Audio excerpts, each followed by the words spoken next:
back. Well, you saw one view on the issue of mandatory vaccinations just a moment ago. It does seem now certain, or almost certain, I think certain, to come before a court. The business organisation BUSA saying it'll go to the Constitutional Court for what's called a declarator. In other words, a request to see if a certain policy, essentially in this case, is legal. You can imagine the issues this brings up. There are not too many precedents to go on. It may hinge on labour law and what the Labour Relations Act says about this. Jacqui Reed is a senior associate at Herber Smith Freehills. She joins us now. Jacqui, good afternoon to you. So there are many issues here. I mean, it seems quite contentious to say that an employer can make a demand of you that it never made of you before. How far can they actually go? Thank you, Stephen. The direction, consolidated direction on occupational health and safety in certain workplaces was amended by the Minister of Labour and Employment on the 11th of June 2021, and it makes provision for the introduction of mandatory vaccination policies in the workplace. It provides that prior to implementing such a vaccination policy, you're required as an employer to conduct a risk assessment of your workplace in order to establish whether or not it's necessary for a mandatory vaccination policy to be implemented. The risk assessment must be done in consultation with the health and safety representatives, health and safety committee, trade unions, employees, employee representatives, whoever is applicable to the circumstances. And the risk assessment must look not only at the workplace, the physical workplace, and whether or not certain non-pharmaceutical interventions are not capable of being addressed, such as ventilation. In some offices, ventilation by means of opening windows is not possible, and things like open plan versus private office space, and that would be something that would be looked at. And then finally, as well, the demographic of your employees. So if you have older employees in your organisation, they would obviously be more susceptible to severe illness, hospitalisation, or death in respect of COVID, whilst younger employees may not. And then what you do is, once you've decided as an employer that you would like to implement a mandatory vaccination policy, you've gone through this consultation process, then you develop a plan in relation to mandatory vaccinations, and you identify which employees need to be vaccinated, and you go through that process. I'm of the view that actually at the point where you're doing a risk assessment and you're consulting with the relevant stakeholders, that it is likely that employees who would like to push back in relation to the implementation of such a policy will make their views known. The direction provides for objections on two grounds: constitutional grounds or medical grounds. The constitutional grounds are right to bodily integrity, right to freedom of religion, right to freedom of belief and opinion. And the medical grounds are where you have a severe allergic reaction to the first dose, in the case of Pfizer, or to the J&J 1 dose, or you have a known allergy to one of the components of the COVID vaccine, in the event that you know what is in the vaccine. And the constitutional grounds, I think that I'm of the... Sorry to interrupt you, Jacqui. We're also joined by Osborne Molatudi, the Employment and Labour Law Specialist at Molatudi Attorneys. Osborne, I mean, is this correct? I mean, at every stage it would seem workers have to be consulted, and this is a key aspect in much of our law. Workers would need to be consulted in this, is that right? Thank you, Stephen, for having me on your show again. Indeed, engagement and consultation are the cornerstone of our employment law and labour law in this country. To the extent that a team view is taken against unilateral implementation of certain key aspects in the workplace, and which may impact on employees. So yes, so to answer your question, consultation and engagements are critically important in any workplace to avoid this arbitrary taking of decisions willy-nilly by employers. Jacqui, NEDLAC seems to want to go further, and it's actually going to go to the Constitutional Court on this. How do you think that's going to play out? I mean, in a way, look, there's a benefit in that there's speed, but it would probably be better for a decision as big as this to go through the High Court, the Supreme Court, and then the Constitutional Court. Jacqui, I mean, is it possible to say which way the Constitutional Court will go on this? I'm of the view that the Constitutional Court will support the views that mandatory vaccinations, both in the workplace and in public places, pass constitutional muster. We must remember that every right that we have in the Constitution, barring a few, such as the right to life, the right to dignity, and the right to equality, are capable of limitation in terms of Section 36 of the Constitution.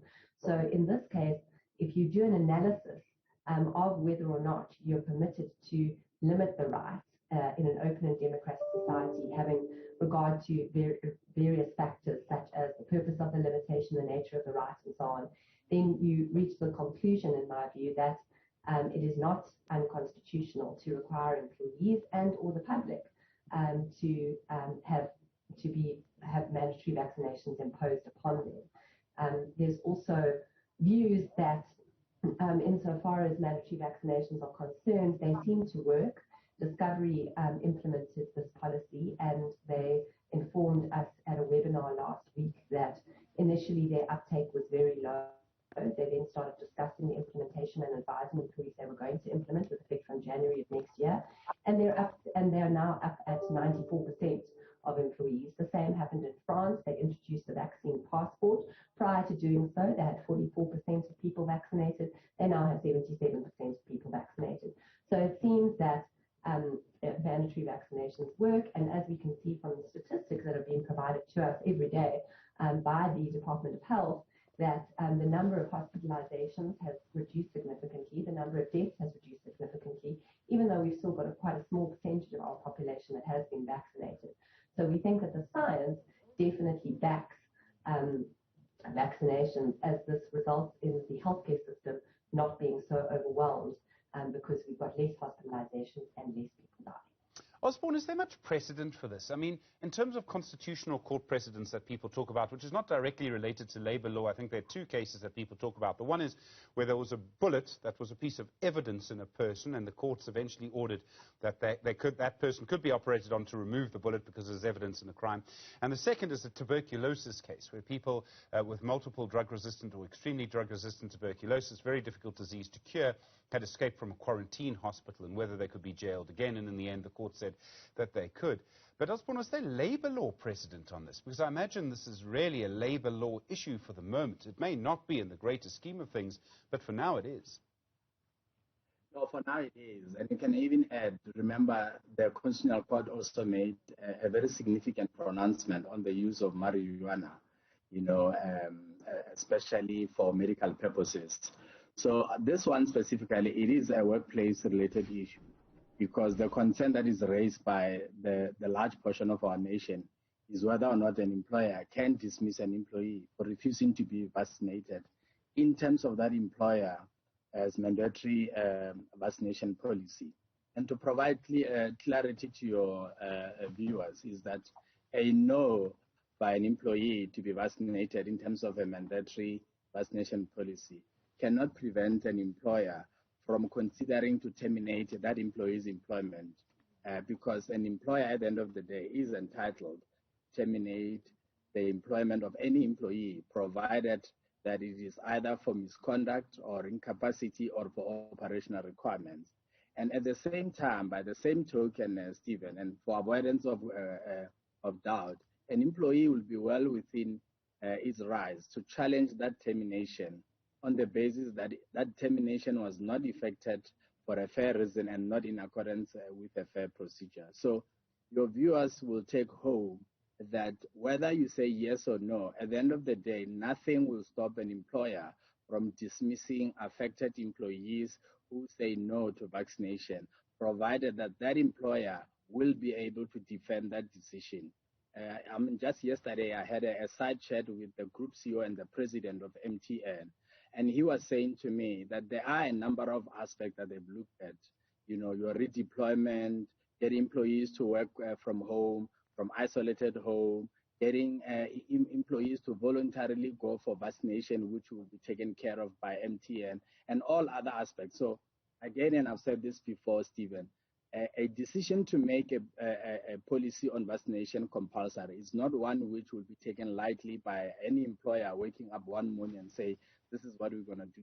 But at the same time, employees do have their rights to air their views and also to prepare in the event that the employer takes a decision to terminate their employment, because the duty to discharge the burden of proving that those dismissals were effected for a fair reason and in accordance with a fair procedure will lie with that employer.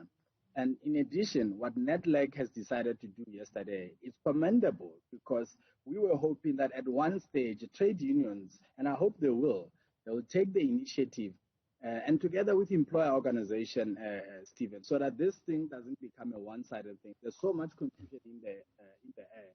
So why can't trade unions and employer organization approach our courts with competent jurisdiction and seek a declaratory order and say, where do we stand? Where is fairness in this? Can our members be forced to undergo or take compulsory vaccination? Can our members, this is now the employer organization talking, can our members force employees to actually take a vaccination in terms of any of our members' compulsory vaccination policy? And I think that initiative will help a great deal against what we see on social media, on online news, you name it. It will provide clarity once the court, our courts would have made a pronouncement on this issue. Okay. But now we have NEDLAC saying they will approach the Constitutional Court, and again, it's commendable. Osborne, I must just tell you that Jacqui is nodding at everything you're saying. It really worries me when two lawyers agree with each other. It's boring, although it tends to be a lot cheaper for everyone else in the longer run. Ad idem. I do want to put this spanner in the works, if I may. And Jacqui, I'm going to put this question to you.